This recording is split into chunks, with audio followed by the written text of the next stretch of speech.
Hello cricket lovers, మనం ఎప్పుడెప్పుడు అని ఎదురు చూస్తున్న మన ఎస్ఆర్హెచ్ మ్యాచ్ అయితే ఈరోజు అయితే స్టార్ట్ అవబోతుంది. LSG versus SRH. Last time ఏం జరిగింది గుర్తుందిగా, 9.4 బాల్లో 160 రన్స్ చేసేసారు మన ఎస్ఆర్హెచ్. లక్నోకి చాలా భయం పెట్టారు. ఇప్పుడు ఎస్ఆర్హెచ్ ఫస్ట్ బ్యాటింగ్ చేస్తే 300 దగ్గరికి వెళ్ళిపోతుంది, బీభత్సం. అందులో హైదరాబాద్ పిచ్చు హైవే రోడ్డు ఉన్నట్టుంది, బ్యాట్స్మెన్స్కి పండగ. బట్ ఇప్పుడు లక్నో టాస్ గెలిస్తే వాళ్ళు బ్యాటింగ్ తీసుకున్నారనుకో, మన వాళ్ళు 160 కొట్టేస్తున్నారు, వాళ్ళకి కష్టమే. ఒకవేళ మనకి బ్యాటింగ్ ఇస్తే మన వాళ్ళు తుక్కుగా 300 కొడుతున్నారు. ఎటు తిరిగి లక్నోకి కష్టాలు. అందులో లక్నో ఓడిపోయి వస్తుంది, ఫుల్ ప్రెషర్లో ఉంటారు.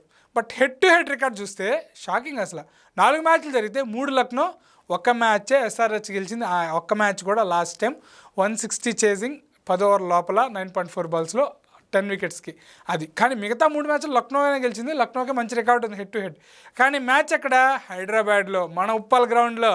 రేపు ఫ్యాన్స్ సపోర్ట్గా మన ఎస్ఆర్హెచ్ దుమ్ము లేపేస్తారు అనుకున్నా, కానీ లక్నోనైతే తక్కువ అంచనా వేయాల్సిన అవసరం లేదు. అయితే టీం పరంగా మనం చూస్తే లక్నో ఈసారి బౌలింగ్ వీక్ ఉంది అని అనుకున్నాం, కానీ వాళ్ళైతే దివిఘ్నేష్ని, ప్రిన్స్ యాదవ్ని తీసుకొచ్చారు. వాళ్ళైతే చాలా బాగా వేస్తున్నారు. అలాగే మణివన్ సిద్ధార్థ్. కానీ ప్లేయింగ్ లెవెన్లో అయితే వాళ్ళు షమార్ జోసెఫ్ని ఇంక్లూడ్ చేసి మార్క్రమ్ కానీ డ్రాప్ చేస్తే బెటర్ ఉంటుంది.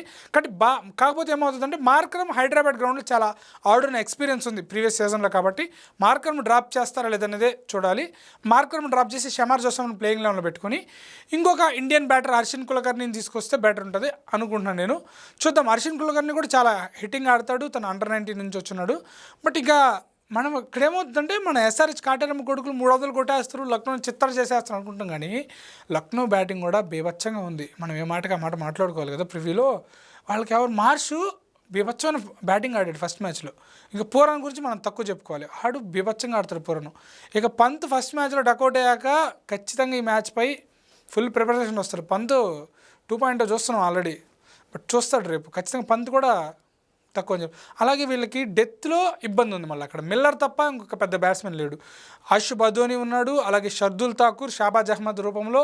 ఆయుష్ బదోని కూడా మంచి ఫినిషరే, బట్ అయిపోయిన తర్వాత షాబాజ్ అహ్మద్, షర్దుల్ ఠాకూర్. షాబాజ్ అహ్మద్ కూడా హైదరాబాద్లో ఆడిన ఎక్స్పీరియన్స్ ఉంది లాస్ట్ టైం, అది కొంచెం యూజ్ అవుతుంది. బట్ షర్దుల్ ఠాకూర్ కూడా బ్యాట్తో కానీ కాంట్రిబ్యూట్ చేసి వీళ్ళకి ఫుల్ ఉంటుంది.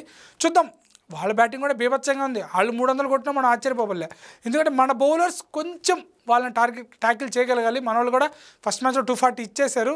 బట్ మన ప్యాట్ కమిన్స్ ఫామ్లోకి రావాలి, షమి వికెట్లు తీయాలి, అలాగే హర్షల్ పటేల్. స్పిన్నర్ల విషయంలో కూడా మన ఎస్ఆర్హెచ్ కూడా పెద్ద ప్లేయింగ్ లెవెల్ అయితే మార్పులు అయితే చేయదనుకుంటున్నాను నేను, ఎందుకంటే పిచ్ స్పిన్కి అనుకూలించే ఛాన్సెస్ తక్కువ ఉన్నాయి కాబట్టి సేమ్ అదే ప్లేయింగ్ లెవెల్తో వెళ్తారు. మన వాళ్ళదైతే ఎస్ఆర్హెచ్ అదే ప్లేయింగ్ లెవెల్. ఏదైనా వేరే గ్రౌండ్స్ అవే మ్యాచెస్కే ఏదైనా 1-2 చేంజెస్ ఉంటాయి తప్ప, ఇక హైదరాబాద్ గ్రౌండ్ల వరకు కాటేరమ్మ కొడుకులు following by the Pat Cummins bowling attack అదే ఉంటుంది. షమి, హర్షల్ పటేల్ వీళ్ళు ఉంటారు. ఏం చేంజెస్ ఉండవు. వాళ్ళు మట్టుకు 1 లేదా 2 ఫోర్స్ఫుల్ చేంజెస్ ఉంటాయి. అది షమార్ జోసెఫ్ రావడం అయితే జరుగుతుంది. బట్ ఇక్కడ ఇంకొకటి ఏంటంటే, దివిఘ్నేష్ అని మీరు చూసారు లేదా, నరైన్ టైప్ ఆఫ్ యాక్షన్తో వేసాడు, చాలా బాగా వేసాడు. ఖచ్చితంగా అతను మన ఎస్ఆర్హెచ్ని స్ట్రగుల్ చేసేదానికి ఛాన్స్ ఉంది. కాకపోతే ఇక్కడ ఏమవుతుందంటే, మన వాళ్ళు స్పిన్ బాగా ఆడతారు, అది ప్లస్. వాళ్ళకి స్పిన్ బిష్నాయ్ కూడా చాలా ఎఫెక్టివ్గా ఉంటాడు ఈ పిచ్ మీద, ఎందుకంటే తను స్పిన్తో పాటు ఫాస్ట్గా వేయగలడు, యాక్యురేట్గా వేయగలడు. కాబట్టి మన వాళ్ళు స్ట్రగుల్ చేసే ఛాన్స్ ఉంది. కానీ మన వాళ్ళు స్పిన్ బాగా ఆడతారు. నితీష్ అయితే సూపర్ స్పిన్ ఆడతాడు, క్లాసీని ఆడతాడు. ఇక టాప్ ఆర్డర్లో కూడా అభిషేక్ అయితే ఇంకా చెప్పి కొడతాడు. కానీ వాళ్ళు స్పిన్నర్లు వచ్చేటానికి మన మిడిల్ ఆర్డర్ వస్తారు కాబట్టి బాగానే ఉంటుంది. కాకపోతే ఈ మ్యాచ్లో అనికేత్, అభినవ్ మనోహర్ ఎలా పర్ఫార్మెన్స్ చేస్తారనేది కూడా క్రూషియల్ అవుతుంది. ఒకవేళ మన వాళ్ళు టాప్ ఆర్డర్ కానీ ఏదైనా 1-2 వికెట్లు పడితే అనికేత్ అలాగే అభినవ్ మనోహర్ ఫినిషింగ్ ఎలా చేస్తారన్నది కూడా ఆధారపడుతుంది. హెడ్ టు హెడ్ రికార్డ్ అయితే పక్కా లక్నోది క్లియర్గా మనకు కనిపిస్తూ ఉంది. ఇప్పుడున్న ఫామ్, ఇప్పుడున్న బీభత్సం దృష్టి అయితే ఎస్ఆర్హెచ్ చేతిలో ఉన్న మ్యాచ్ క్లియర్గా హోమ్ గ్రౌండ్లో సపోర్ట్ అయితే ఆరెంజ్ ఆర్మీ సపోర్ట్ అయితే బీభత్సంగా ఉంది. ఫ్యాన్స్ అన్నీ జరిగిపోతూ ఉన్నాయి కాబట్టి ఇదే మూడ్లో గెలుస్తారని నేను అనుకుంటున్నా.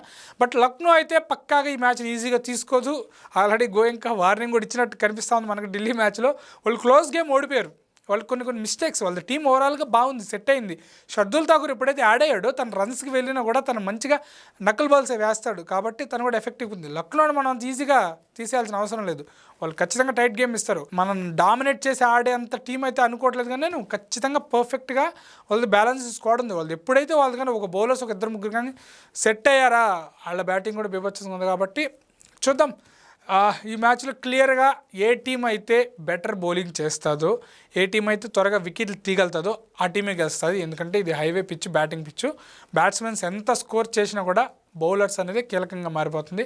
దీంట్లో ఎటువంటి డౌట్ లేదు. మన పాత బస్తీ ప్యాట్ కమిన్స్ స్టెప్అప్ అయ్యి వాళ్ళ టాప్ ఆర్డర్ని సిమర్జిత్ ఈ మ్యాచ్లో క్రూషియల్ అవుతారు నేను అనుకుంటున్నా. Maybe man of the match guest కూడా నా సిమర్జితే. ఎందుకంటే సిమర్జిత్ పేస్కి బీట్ అవుతున్నారు. పూరన్ కానీ మార్చ్ పేస్ని ఆడుతాడు, పూరన్ బీట్ అయిపోతాడు. పూరన్కు కొంచెం medium pace type of balls వస్తే క్లియర్ చేసేస్తాడు. My man of the match guess is Simarjeet. But ఎవరు గెలుస్తారంటే మటుకు ఖచ్చితంగా టైట్ కాంటెస్టే. బట్ మన ఫేవరెట్ టీమ్ సైడ్ వెళ్తున్నాను. 55% వేస్తున్నాను, 45% లక్నో. ఖచ్చితంగా టైట్ కాంటెస్ట్, ఒక థ్రిల్లర్తో చూద్దాం. సో ఈ మ్యాచ్ని మనం అయిపోయాక రివ్యూ కూడా మాట్లాడుకుందాం. సో ఎస్ఆర్హెచ్ 300 కొడతదా లేదా కూడా కామెంట్ చేయండి. నేనైతే ఈ మ్యాచ్లో ఒక 240 to 250 అనుకుంటున్నాను. 300 అనేది వెయిట్ చేద్దాం, ఇంకొక మంచి టీం ప్లాన్ చేస్తారేమో చూద్దాం.